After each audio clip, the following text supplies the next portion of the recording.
Hello, in this video we will be learning about the Halloween Gambit.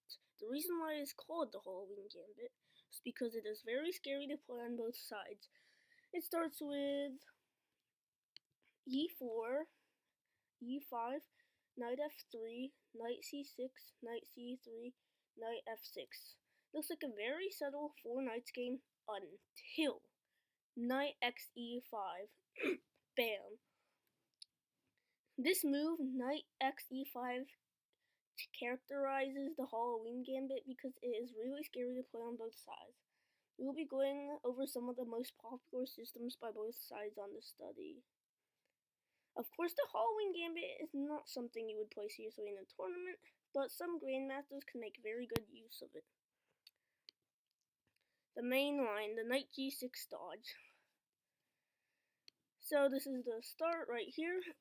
This main line is knight x e5, accepting it, the gambit, knight x e5, and then the most common move is accepting the general's gambit, and d4, attacking the knight.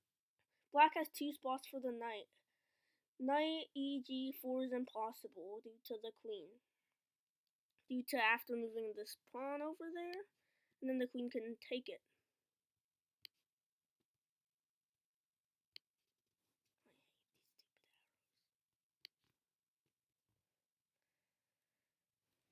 White is just charging into the center like in Alkine's defense. Knight g8. This is the only square for the knight. Bishop c4. The idea in the Halloween Gambit is that white has sacrificed the whole piece for this huge attack going, and although black is up a piece, his pieces and defenses are not ideally laid out, and they're pretty bad. White must attack black ferociously before his attacking chances fizzle, because then black can exchange pieces and go into the end game. Or we can do the sideline, the knight c6 dodge, which starts right here. Knight x e5, knight x e5, again accepting the gambit, d4. The main move is knight g6, but sometimes people will play the knight back to c6. Knight c6, d5, knight e5, f4. Again, the white center is massive. Knight g6, e5, knight g8. Here, white has some interesting ideas with d6, queen d4, or bishop c4. In all cases, the opening remains risky for both sides. Or the defensive pawn moves. After the knight accepts the gambit, d4, knight g6, e5, knight g8, bishop c4. This is the starting point of the main line. White is starting to attack black's king, who is stuck in the center, so black must get a defense together. Black can also hand white a second pawn with d5, which will be discussed in the next part.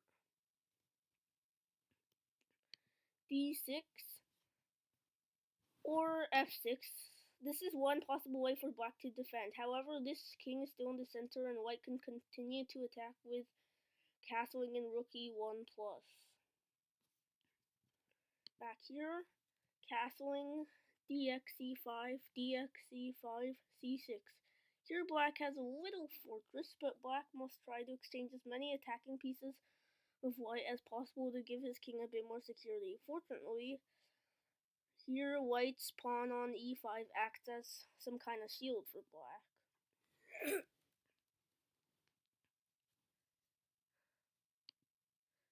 And this is for playing against the Halloween Gambit.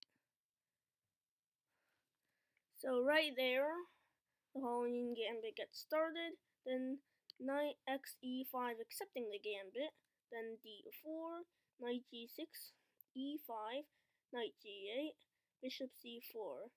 Here black has 2 ways to defend against the Halloween Gambit, but I'm recommending the interesting move d5. Feel free to check out the d6 line. d5. Black is giving up a second pawn in order to complete the development safely. Black can play a few more moves here, but I think f5 is the best.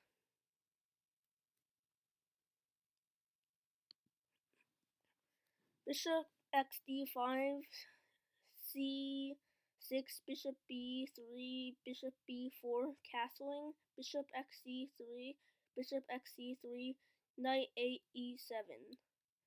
White has 2 pawns for the piece, but black will be able to dodge white's attack by castling on the next move, and his king will find some security there.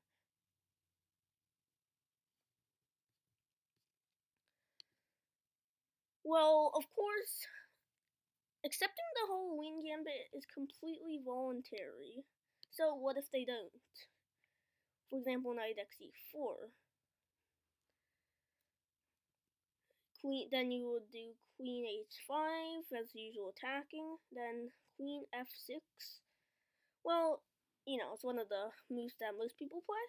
Then queen xf7 plus, queen xf7 trading, and then knight xf7. Once the king takes, then you can take that knight.